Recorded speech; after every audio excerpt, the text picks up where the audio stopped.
Hey, welcome back to the greatest chess moments of all times by Mynnnat.com, and today, why to keep an open mind. Haha.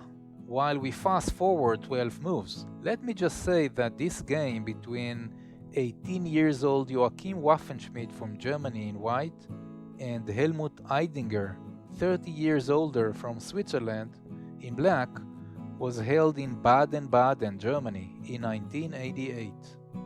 Okay. The game is still young, but something interesting, very interesting, is about to happen. Black is checking white, so white's bishop moves to d2, forcing black queen to move.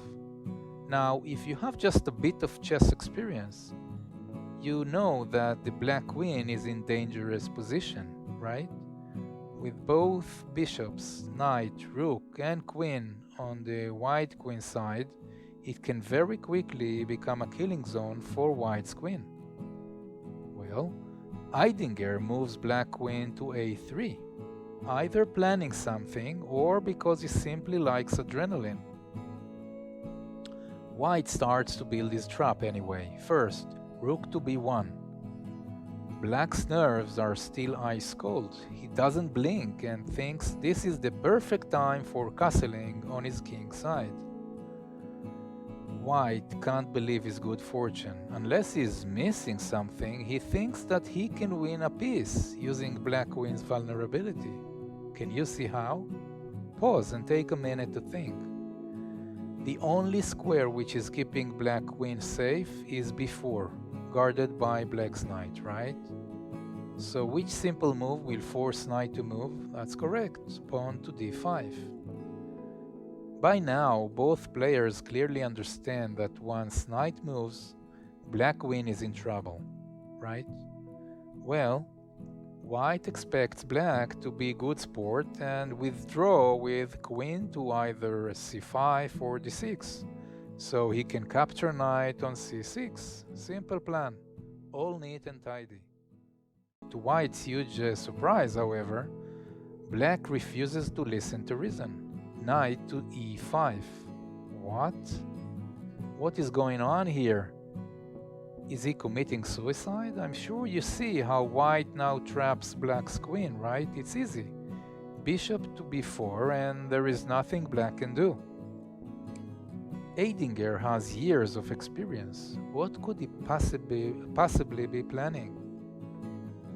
Pause the video, see if you can guess. Believe me, it's hard to see. Well, let's see who guessed right. Black queen to f3. Boom. What? What a surprising move. What black can possibly gain here? Let's analyze. White's first reaction is to take black queen with g-pawn, right? But after he takes a closer look, he sees that it's a forced mate in two and there is nothing he can do about it. Can you see how? If white pawn takes queen, knight takes pawn on f3, check. There is only one possible move now, king to f1, and then bishop to h3, checkmate. Boom. By the way, even if white doesn't take black's queen and white bishop takes e7 and threatens black's rook, black queen takes pawn on g2. If rook moves to g1 or if knight moves to g3, it's mate in both cases. Can you see it? That's right. Knight to f3, checkmate. White, after analyzing all this, simply castled and had to let the black queen capture an extra pawn on e4. From here, black eventually won the game. Lesson learned. White was locked into a mental paradigm of trapping black's queen, as if his opponent wouldn't see such an obvious plan. He failed to perform the mental leap, which black managed to do, which, indeed, requires a lot of creativity and checking, really checking all possible options. That's all for now. I hope you enjoyed this episode by Mynnnat.com, Creativity Through Chess. The full game, as always, can be found below the YouTube video.